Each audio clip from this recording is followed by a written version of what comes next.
ایک سلطنت کی کہانی، جس سلطنت میں ایک رانی اور راجا راج کرتے تھے۔ وہ اپنی سلطنت کو اس طریقے سے برقرار رکھے ہوئے تھے کہ اگر کوئی بھی مشورہ لینا ہوتا تو دونوں میاں بیوی اپنے صلاح مشورے سے لیا کرتے تھے، بنا کسی وزیر اور بنا کسی بڑے عہدیدار کے مشورے کو اپنے آگے رکھے ہوئے۔ اسی سلطنت میں دو لڑکے کام کرتے تھے۔ ان کی پوری زندگی سلطنت کی دیکھ بھال اور خدمت کرنے میں گزر گئی۔ دھیرے دھیرے وہ عمر دراز ہوتے چلے گئے۔ ان کی عمر 40 سے 45 سال ہو گئی، یعنی وہ اپنی جوانی کو پیچھے چھوڑ کے آگے نکل آئے تھے۔ ان کا سلطنت میں کھانا پکانے کا سارا کام ہوتا تھا۔ سلطنت میں اگر کوئی بھی جشن ہوتا تو اس کی دعوت کا انتظام یہ دونوں بھائی کیا کرتے تھے۔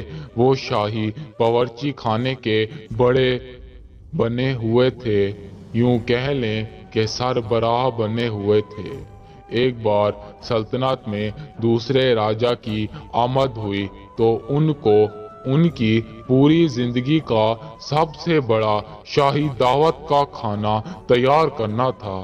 وہ بہت ڈرے اور بوکھلائے ہوئے تھے کہ اگر کہیں ہم سے کوئی گڑبڑ ہو گئی تو ساری زندگی کی کمائی ہوئی عزت برباد ہو جائے گی۔ خیر، انہوں نے اپنی محنت کی، کھانا بنایا۔ وہ سارا سوچ کر کہ کھانا کس طرح سے بنے گا، دن ہو یا رات، ہر وقت ان کے دماغ میں یہی بات چلتی رہتی کہ کھانا نہ جانے کیسا بننا ہے۔ آخر وہ وقت کی گھڑی آ پہنچی۔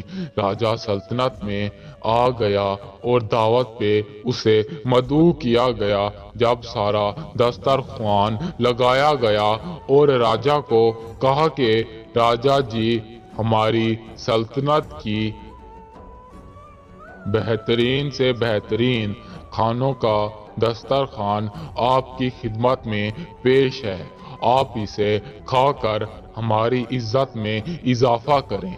راجا نے ان کی بات کو مانتے ہوئے پہلا نوالا لیا تو وہ کھانا بہت ہی بے لذت بنا ہوا تھا۔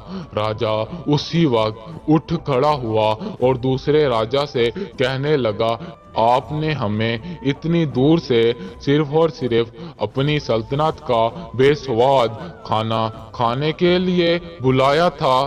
راجا چپ کر کے ٹھہرا ہوا تھا۔ تب وہ دوسرا راجا وہاں سے چلا گیا۔ ناراض ہو کر ان کے باہمی تعلقات خراب ہو گئے۔ وہ راجا بہت غصے میں آ گیا کہ کون سا باورچی تھا جس نے ایسا کھانا تیار کیا کہ میری زندگی کے بہت اچھے تعلقات کو برباد کر دیا۔ پھر وہ دونوں بھائی راجا کے سامنے پیش ہوئے۔ راجا نے ان کی کوئی بھی بات کو نہ سنتے ہوئے ان کو سخت سے سخت سزا سنا دی۔ ان پہ سپاہیوں نے بہت ظلم کیا، بہت تشدد کیا۔ بیچارے لاچار کچھ بھی نہیں کر سکتے تھے سوائے خدا کو دعا کرنے کے۔ راجا نے ان کی تینوں بیٹیوں کو زندان میں پھینکوا دیا کہ کہیں اب یہ سلطنت میں دیے لگا لگا کر کہیں پوری سلطنت کو آگ نہ لگا دیں، جس طرح اس کے باپ نے سلطنت کا کھانا تباہ برباد کر دیا۔ پھر وہ بہت دکھی ہوئے، بد دعا کی خدا سے کہ اس ظالم راجا سے ہماری جان چھڑائیں۔ پھر قسمت نے ایسا موڑ لیا کہ اس سلطنت میں نہ جانے اچانک سے ایک عذاب مبتلا ہو گیا کہ سب کے جسم پر موٹے موٹے پھوڑے بن گئے۔ ان کو بہت زیادہ خارش ہونے لگ گئی۔ جس دن وہ سپاہی اسے سزا دے رہے تھے، اس کے کندھوں پر بہت بڑی لکڑی کو رکھے ہوئے انہیں اچانک خارش پڑی۔ وہ اپنی میں پڑ گئے۔ پھر وقت کی نزاکت کو دیکھتے ہوئے ان بھائیوں کو جیسے ہی موقع ملا وہ وہاں سے بھاگ نکلے۔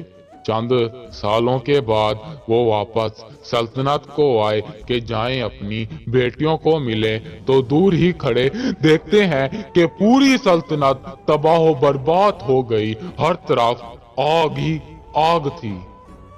وہ دونوں بہت زیادہ دکھی ہو گئے کہ ہم اس وقت صبر کرتے، خدا کو اس ظالم راجا کے ظلم کرنے کے بدلے میں بد دعا نہ کرتے تو شاید ہماری وجہ سے آج یہ پوری سلطنت شاد آباد ہوتی۔